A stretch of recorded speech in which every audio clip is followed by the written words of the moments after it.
as I was researching and preparing for this interview, I discovered that you and I have something in common. Oh?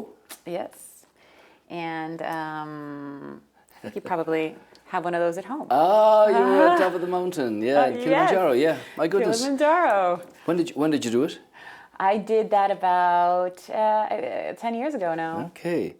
It's a great feeling to have walked up to 20,000 feet, and the cloud base is 10,000 feet. You can say I've gotten up here on my own. Yes. Which is good. Which is absolutely good. It's quite an accomplishment. I don't know. I'm ridiculously proud of that photo. So you should be. So you're a mountaineer and a serious hill walker. Well, a little bit. It's side gig. You've got more mountains in the United States than we have in Ireland. And this is true, and in Switzerland. No shortage of mountains here.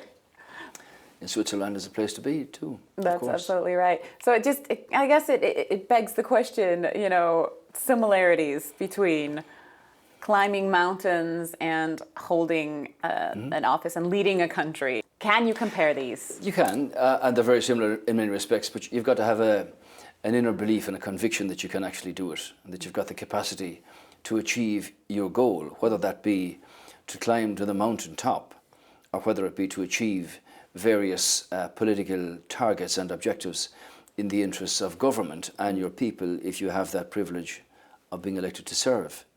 So in many ways, politics is always about people, government is about making decisions. Hill walking or mountaineering or mountain climbing is also about achieving objectives. Yes. They won't do it for you. You've got to have it in yourself, have that sense of conviction and belief that you are going to achieve that. So congratulations to you on reaching your Uhuru. And you as well, who've also done this and reached Yes, others. And I recall with the 9 other colleagues, we walked up Kilimanjaro for charity. And I remember one of those colleagues saying to me, if you don't get to the top of this mountain, they will also say you will never achieve anything in politics. So relate your personal goals in your personal life to what you want to achieve in public life and politics. There is a similarity. A big mountain that sits before all of us here in the Eurozone, of course, is Brexit. So let's go ahead and tackle that first mountain. What does a post-Brexit Europe look like? And will it take the answer to that question years? is that we don't know yet. You see, this is a classic case of having conceded a referendum, but not having engaged fully to explain what the referendum was actually about. So it's happened. It's happened, yes. And it's a small majority that voted to leave the European Union. Now, I think that people should remember that for 70 years we've had peace in Europe. There has been no war on European soil over the last 70 years. So any country is entitled to apply to join, and a country that is a member is also entitled to leave. So the British government now want to follow through on the majority decision of the British people and leave. So Ireland is a small country. We are strong members of the European Union and have been since we joined with Britain on the same day. We have very close relationships with the British people and the British administration and British business. But when they leave, there are outcomes and consequences from that. But Ireland's got a particular point here because the 6 counties of the northeastern part of Ireland are part of the United Kingdom. Yes. So therefore, the only land border within the European Union would be on the island of Ireland, and that's causing difficulties. Yes, So it is one of the bigger obstacles outside of maybe the divorce bill, right? Yes, it is. So the answer to your question is not known. And could it reignite tensions between Northern Ireland we agreed and Ireland? prior to the referendum with David Cameron, and have agreed with Prime Minister May since, that there will not be any return to a hard border. Now, it's too difficult for me to explain to you in the few minutes we have that long before Brexit was ever conceived of, putting an end to the troubles in Northern Ireland was brought about by what we call the Good Friday Agreement, with which Ireland received help from the United States through the chairmanship of George Mitchell and assistance from the European Union. And that agreement is sacrosanct in that it's accepted by Brussels, by the United Nations, and by the government of Britain, the Irish government, and the US administration. So that gives a guarantee to people in Northern Ireland that they can hold a British passport, an Irish passport, and will always be entitled to full European rights. So you're not going to have a return to a hard border, because that would bring with it sectarianism, a rise of violence, and probably criminality. Exactly. And Britain has accepted that. Okay. How you translate it into reality if you leave a customs union and a single market is the political question that needs to be answered. And you feel like the being able to achieve both of these things and still having a relationship with the European Union is virtually impossible? Well, to have the same relationship is virtually impossible, or certainly very difficult. Now, last December, at the negotiations between the European Union, of which Ireland is a part, with Britain, there was an agreement reached which Great Britain have signed up to. It is now to arrive at a political decision that gives legal effect to that agreement, that you will not have a return to a hard border, that you will not have checks on that border, and that the same regulatory facilities will exist between the Republic of Ireland and Northern Ireland and Great Britain as an outcome. That's the problem and that's the challenge. I hope they can conclude it in time. Prime Minister Theresa May, of course, always under pressure. It seems like, calls for another election just get louder. Do you think that she will still be Prime Minister by the end of the year? It's not for me to comment on the internal workings of another government, but clearly you have a fragile position within the British cabinet, and you have a situation where the British government is propped up and supported by the Democratic Unionist Party in Northern Ireland, which is the only party in Northern Ireland to have voted to leave. So this creates another complication. In reference to the historic referendum to end the ban on abortion in the country, why now? Why did it finally happen now? Well, we've also had a series of referenda in Ireland over quite a long period in respect of European matters. But now it looks like it's finally going to be legal. Well, I'll explain that to you. In respect of European matters, we've voted on different referenda over the last 50 years. And Europe has transformed Ireland from being backward and introverted and protectionist to being outward-looking, excited, and a very different country. In respect of social issues, when I became Prime Minister myself in 2011, we set up a citizens' convention to look at our constitution. And our constitution is where our sovereignty is vested. And one of the issues that convention looked at was the question of gay marriage. And they made a recommendation for equality of marriage in Ireland. The government accepted that, and we had a referendum on it, and it was carried very strongly by the people. The government then implemented that in law. We were the first country to take a citizens' report from a convention to change the constitution and implement the law. The second government that I put together, we set up a citizens' assembly with no politician on it. The citizens were selected by age and gender and location and so on. And they looked at various issues in regard to the Irish Constitution. One of those was in relation to the 8th Amendment to the Constitution, which was the question of abortion. And abortion in Ireland was always illegal. Yes. And in 1983, when people voted to insert a specific amendment into the Constitution, it allowed only for abortion to take place in very limited and specific circumstances. And those circumstances were that the life of the mother would be threatened or that the pregnant person would be suicidal. So the government I led in 2015 implemented that in law. So the Citizens' Assembly recommended a change in the Constitution. They recommended that the 8th Amendment should be repealed and put forward certain propositions. That amendment was carried very strongly in the last 2 weeks by the people giving their constitutional decision on that amendment. So the government will now set out to implement in form and in law the outcome of the people's decision. And the UK is also now under pressure to follow suit with Northern Ireland. Well, that's a matter for the United Kingdom. Yeah. Though clearly the signal sent here from the people of Ireland, the women and the men of Ireland, was very strong and very clear.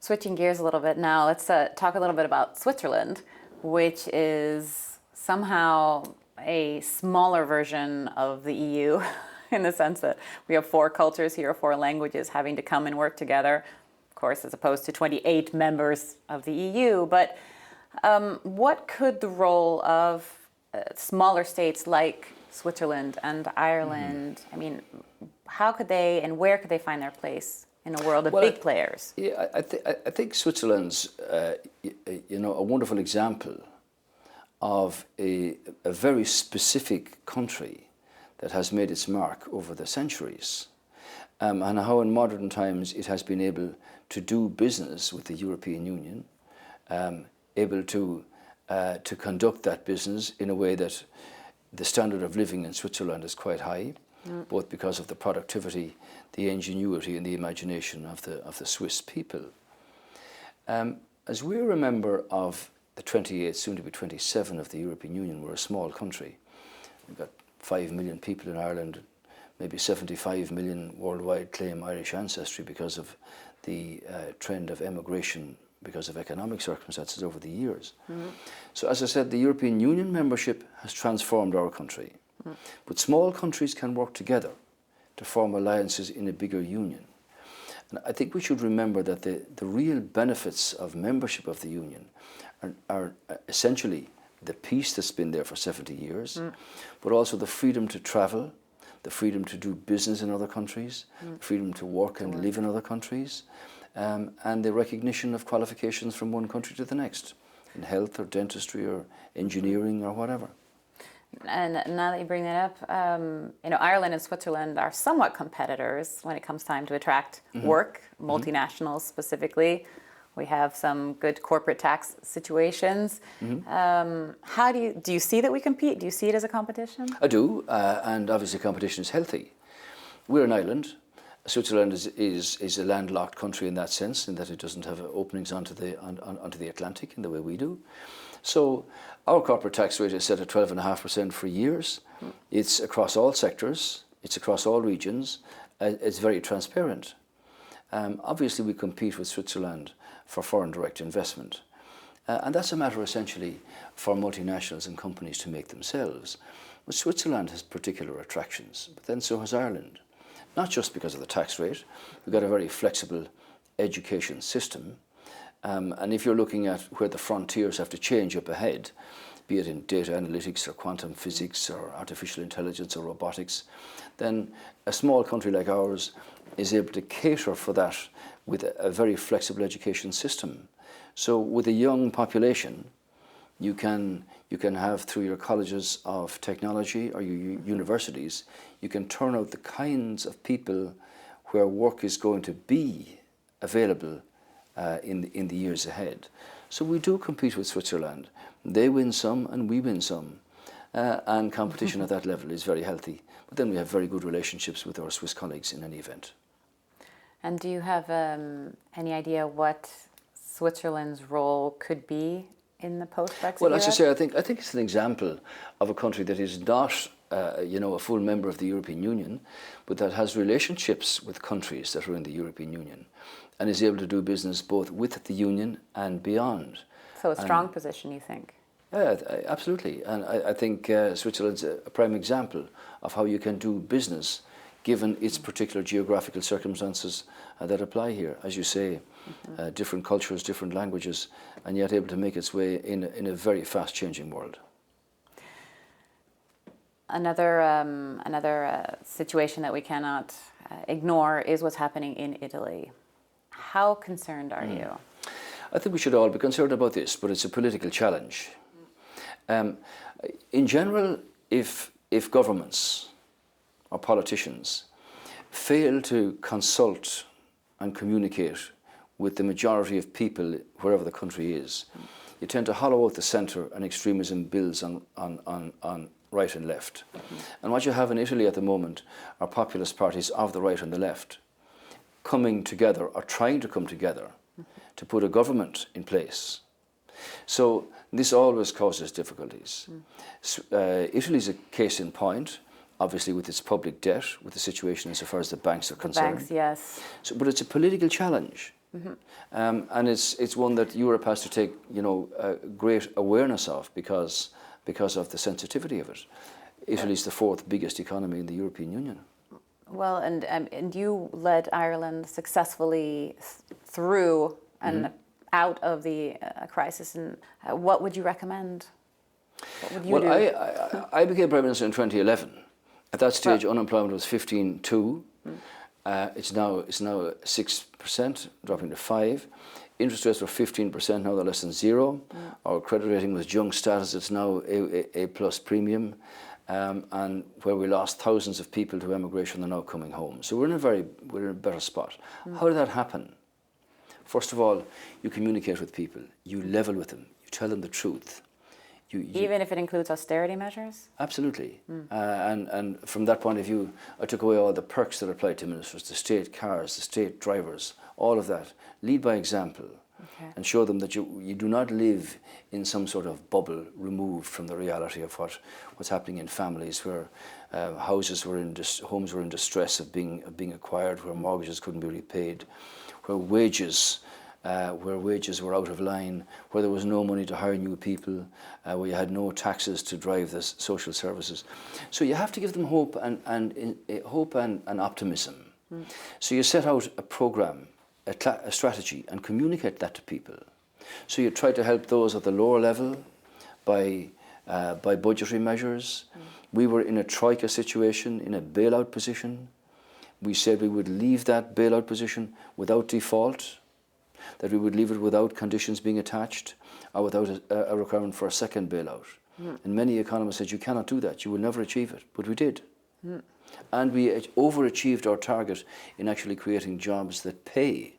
And jobs that pay result in taxes being paid that can then be applied to provide better social services for people. So we came through a very difficult time.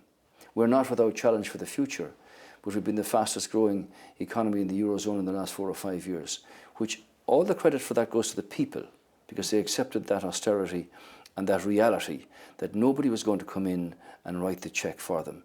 We had to do it ourselves. And then if we go across the pond and we look at what's happening in the US, we have President Donald Trump. He seems to be kicking up trade tensions again, trade war tensions. How should Europe proceed with the tariff exemptions? How do you see this unfolding? Well, this is a very different presidency than any that went before. Now, for the last 30 years, every time we had a presidential election, we heard about issues of taxation in respect of corporates from the United States. And this American administration actually changed the law at the end of 2017. And that means that American companies are not going to have the advantage of very low taxation on monies that are abroad because they're going to be taxed automatically in the United States.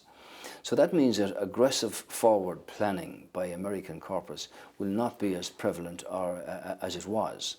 In our case in Ireland, with many American multinationals investing in the country because of the quality of young people and all of those other factors, it means that we had to take action ourselves long before America moved, both in terms of our national legislation at budgetary level, European legislation, and as a participant in the BEPS program with the OECD.